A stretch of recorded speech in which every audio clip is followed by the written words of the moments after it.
post-Christian era. Imagine someone saying that to us, that we're living in a post-Christian era. I don't believe it for a moment. And I don't think any of us do either.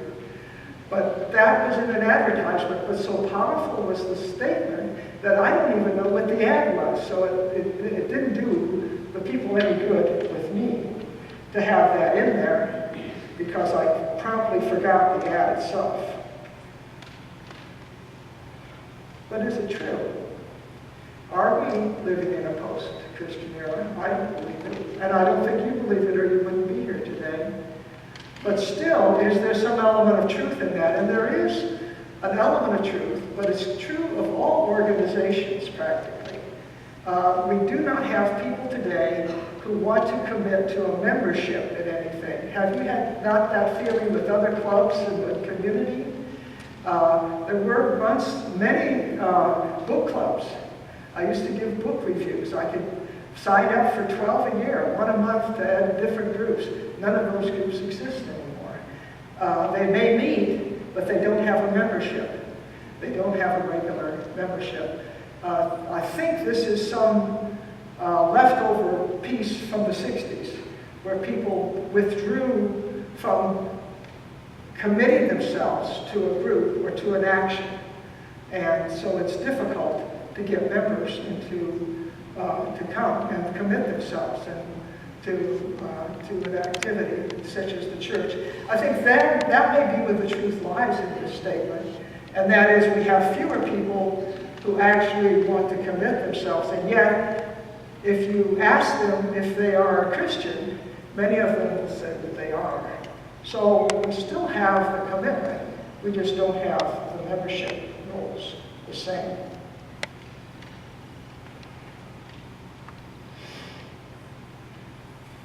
And I have some examples of why I think Christianity is as powerful as it ever was. Recently I was staying in another city, and they had a magazine in which they had all the advertisements from the stores that they wanted me to come shopping to. And it was interesting to see the titles of the products. See if you don't think that Christianity is still alive. There was a perfume called the Tree of Forgiveness. Wouldn't you like to have a perfume like that? It would be the Tree of Forgiveness for you. There was an ad for a block of the stores called Miracle Mile. Now, we've had a Miracle Mile out on Wilshire Boulevard for a long time. I don't know if that still is called that or not. But they had a Miracle Mile also. And it'd be nice to be able to walk down the street where there were miracles, wouldn't it?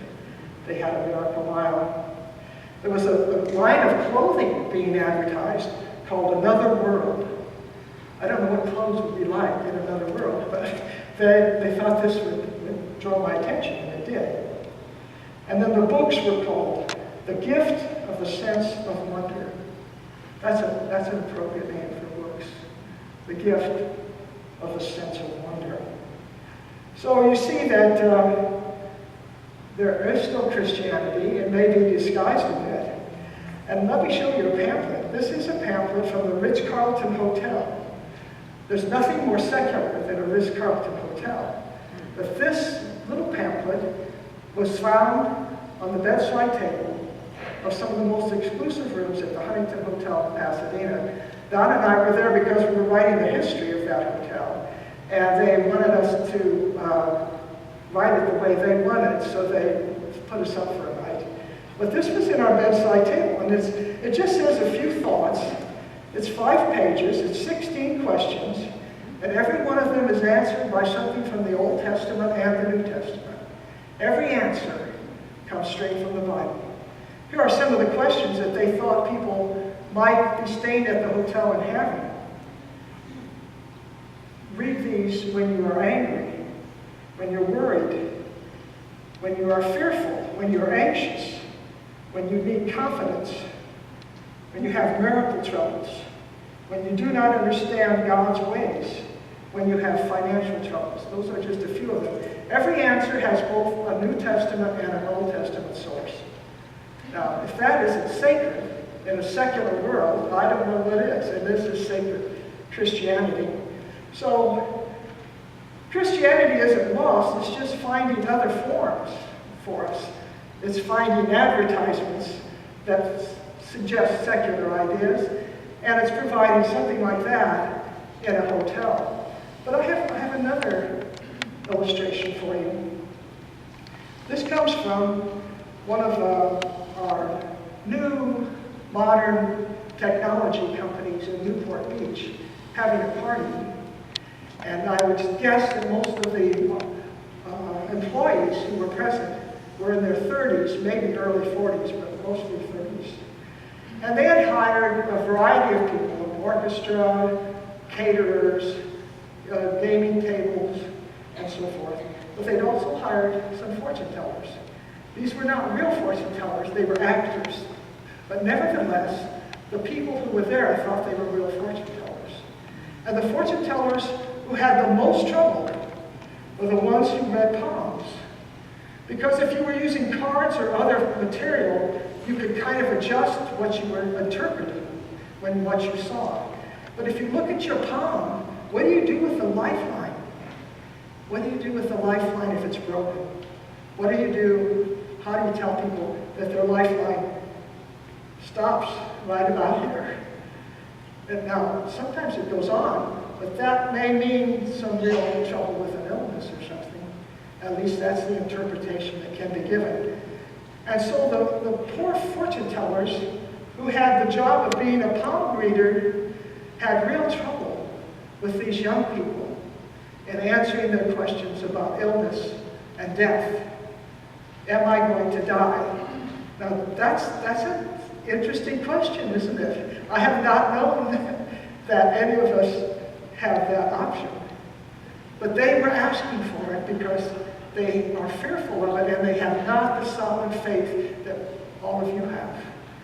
And the faith that has come from our Christian teachings and our Christian time together here.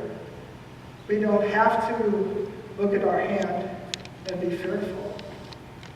We have confidence in Jesus Christ and his message and his resurrection.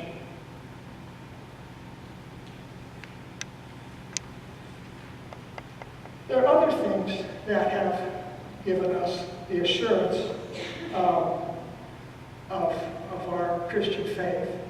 And it happened this past year. And I'm sure that all of you are aware of this. How many of you watched any of the funerals for John McCain, Barbara Bush, or President Bush? Some of you watched that. Those were wonderful religious ceremonies, were they not? They were held in beautiful churches. They contained parts of the Bible, both the Old and New Testament. They had great music, and they had people giving great tribute to those individuals because of the faithfulness of their Christian faith. So if you doubt that Christianity is on the wane, look to those three funerals and what they meant to the congregations and what they meant to the people watching on television. They had to show it again and again, did they not? And some of us even watched it again and again because of its beauty, because of its faithfulness, because of its sacredness. And we can take that sacredness, we can take that promise, we can take those hymns and the presence within a sanctuary, and we can know that Christianity is not a past era. It is alive and well. Thank you.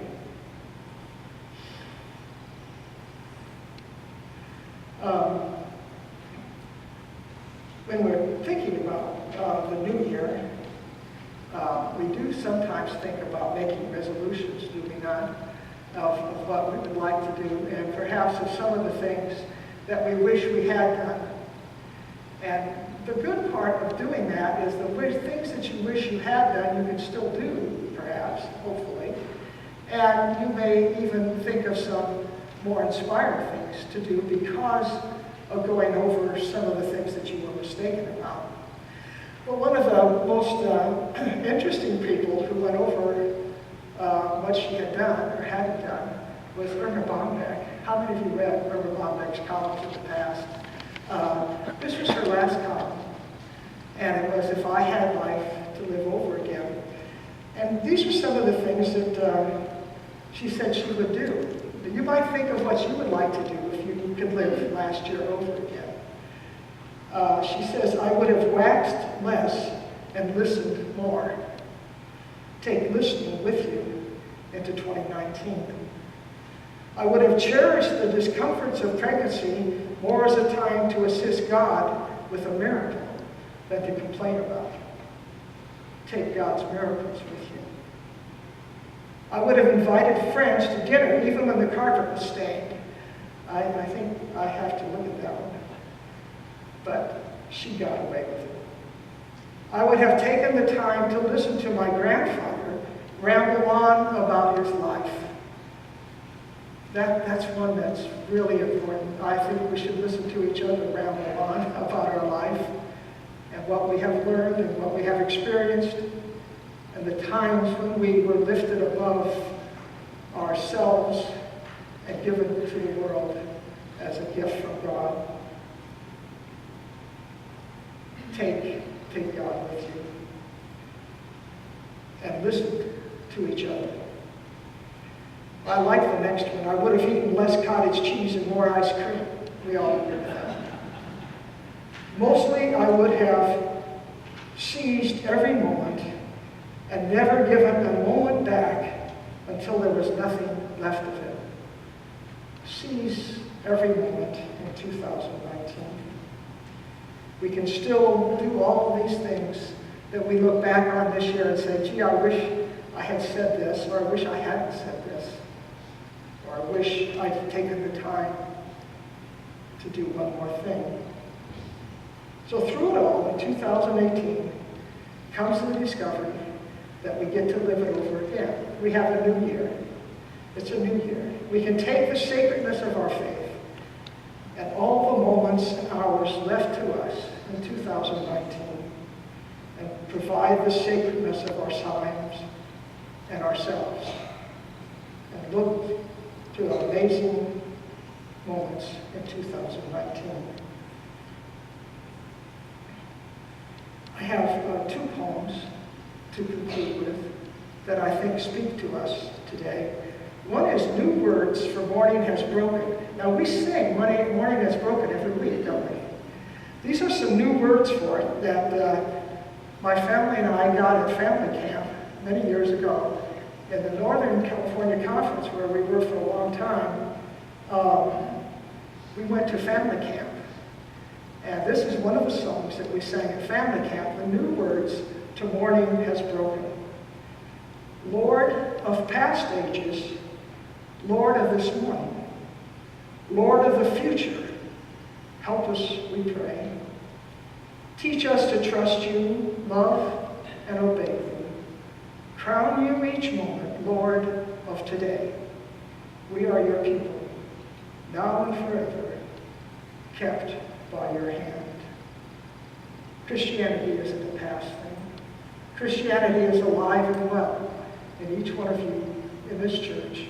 And across this land, there are people worshiping this morning who are testifying to that. And the last poem I have is a very old one. It was written in 1935 by a famous Japanese poet, Kagamba. And I've always liked it, but it speaks to us today as we begin a new year.